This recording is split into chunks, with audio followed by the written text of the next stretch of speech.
බුදුරජාන් වහන්සේ පිරිනිවන් පාන අවස්ථාවේ පිරිනිවන් පාන දවසේ විජය රාජකුමාරය 700ක් පිරිස ලංකාවට ගොඩ බැස්සා. බලන්න බුදුරජාන් වහන්සේගේ බුදු ඇසේ මහිමය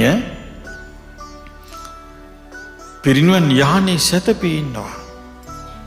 කුසිනාරාවේ ඉන්දියාවේ සැතපී ඉන්න බුදු ඇසට පේනවා ලංකා භූමියට රාජකුමාරී පිරිසක් එක්ක ගොඩ බහිනවා.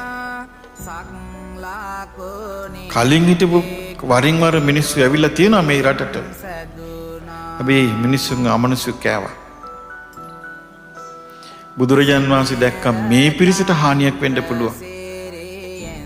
සක්දේවතු ළඟ හිටියා. සක්දේවතුට කිව්වා අන්න ලාට රටේ සිංහ බාහු කියන නරේන්ද්‍රයාගේ පුත්‍ර විජේබාහු කුමාරයා විජේ රාජකුමාරයා 700ක් පිරිසක් සමග ලක්දියට ගොඩ බැස්සා. දේවේන්ද්‍රය ලංකාවේ මාගේ ශාසනය පිහිටන්නේය. ඒ නිසා ඒ පිරිස රකින්න. සක්දේවතු එවෙලම ඒ වචනේ ඉෂ්ට කළා. උපුල්ලන් දෙවියන්ට කිව්වා අන්න පිරිසක් ලක්දියට ගොඩ බැස්සා ආරක්ෂා කරපන්. අර පිරිස ලක්දියට ගොඩ බැස්සා විතරයි මෙන්න ආකාශයෙන් එනවා තාපස වෙස්ගත් කෙනෙක්. ඒ උපුල්ලන් දෙවියෝ ඇවිල්ලා පිරිත් නූල් බැඳිනවා. අන්න පිරිත් කිව්වා මේවා ආරක්ෂක නූල් පිරිත් නූල් බැඳා. පිරිත් වැලි දුන්නා. පිරිත් පෙන් දුන්නා. මේවා ආරක්ෂාවට තියාගන්න කියලා. දැන් අර 700 ගේ මාතේ පිරිත් නූල් බැඳලා විජය රාජකුමාරයා ගාති පිරිත් නූල් බැඳලා. දැන් මේ යකින්නක් හිටියා කුවේනි කියලා. යකින්නි දැක්කම මිනිස්සු ආවා. යකින්නි දාසිට කිව්වා උඹ ගිහින් අර මිනිස්සුන්ව රවට්ටන් වරින් කියලා. දාසි බැල්ලියෙකුගේ වේශයක් කරන් ආවා.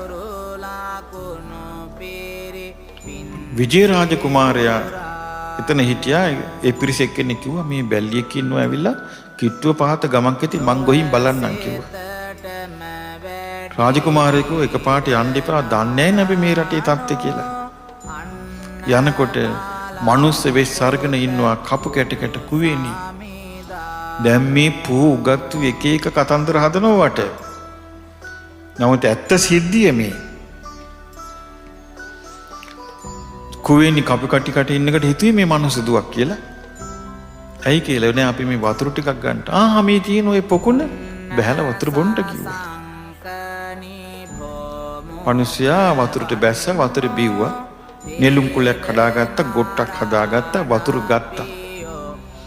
ගොඩට ආව විතරයි කුවේනි කිව්වා හිටපියේ. දැන් තෝ මට ගොදුරක් කිව්වා විතරයි මිනිස්සයාට හෙලවෙන්න බැරුණා යක්ෂ තේජසින්. කුවේනිට මිනිස්යාව බිල්ලට ගන්න බෑ. ඇයි හේතුව? පිරිත් නූල අතේ. කුවේනි කිව්වා අයින් කරපන් පිරිත් නූල. අර මිනිස්සයා අයින් කළේ නෑ.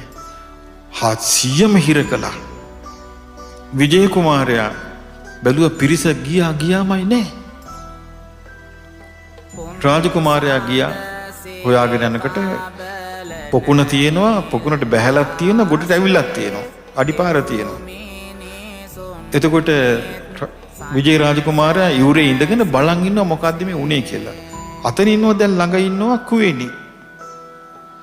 කුවේනි කියනවා රාජපුත්‍රය පොකුණට බැහැලා පැන් වළඳන්ට.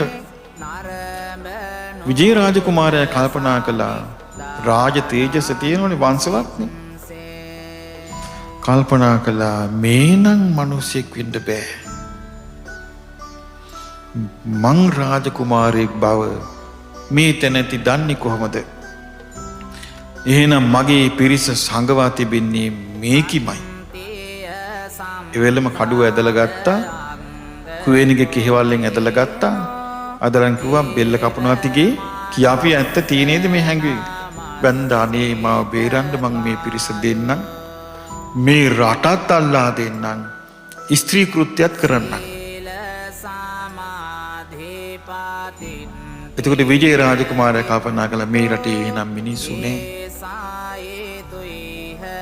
එහෙනම් මේක මනුස්ස වාසයකට අපි හදාගන්න හොඳ රටක්.